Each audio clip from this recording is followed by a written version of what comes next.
Today we're making crispy Vietnamese chicken wings. These are easy to make, take about 30 to 40 minutes depending on marination times, and they taste absolutely perfect. Let's get straight into it.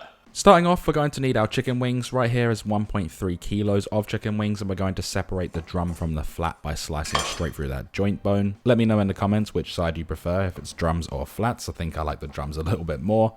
We're going to place these on a wire rack. This is going to allow them to dry out. We're going to place them in the fridge overnight. You don't have to do this if you don't want to, and you can also pat them dry with some kitchen towel. But if you can, at the least, put them in the fridge for 1 hour. Now for the sauce, we're going to need 2 shallots, or shallots if you want to be the pronunciation, please. We're going to dice this into a very fine dice, and also we're going to need 7 cloves of freshly peeled garlic that can be crushed with a side of a knife, and we're going to cut these the same size as the shallots.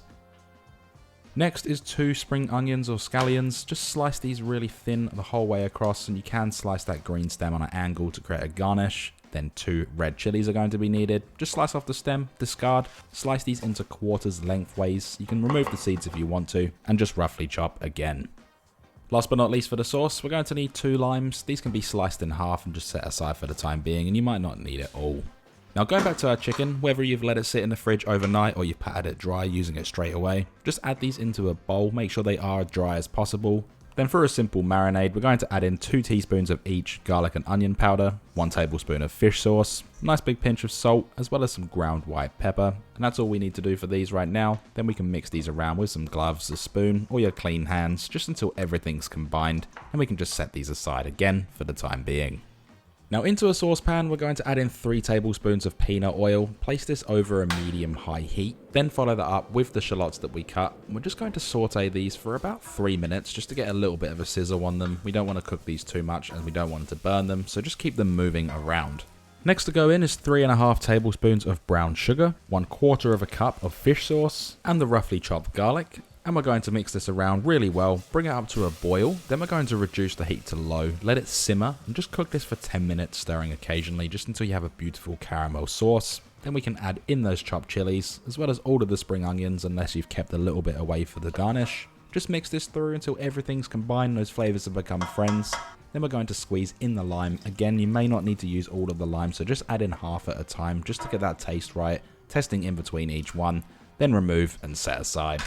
Let's then place a large pot over a high heat, pour in enough vegetable or sunflower oil to fill the pot by half and heat it to 160 degrees Celsius. Then in a bowl, add 1 cup of corn flour or cornstarch, 1 teaspoon of baking powder, not baking soda, and a pinch of salt. Then mix this around with a dry whisk just until everything's combined. This flour right here is for the chicken wings, so we're going to do roughly 2 to 3 at a time just so we don't overcrowd the flour and get everything too sticky.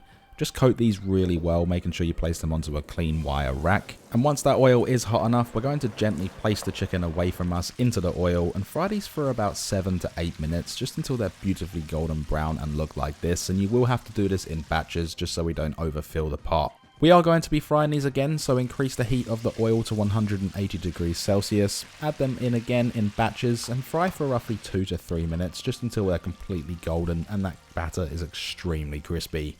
Gently remove them, place them onto another wire rack just to drain off, then add them all into a large mixing bowl. Add in that beautiful savoury caramel sauce. It's absolutely beautiful, by the way, and smells amazing too. Then what I have here is about 15 grams of mint and coriander, 15 grams of each that is. Just pick these, break them up, add them all in, and then just toss that bowl through just to get everything coated really well in the sauce, all of the fresh herbs. You should have something that looks as beautiful as this.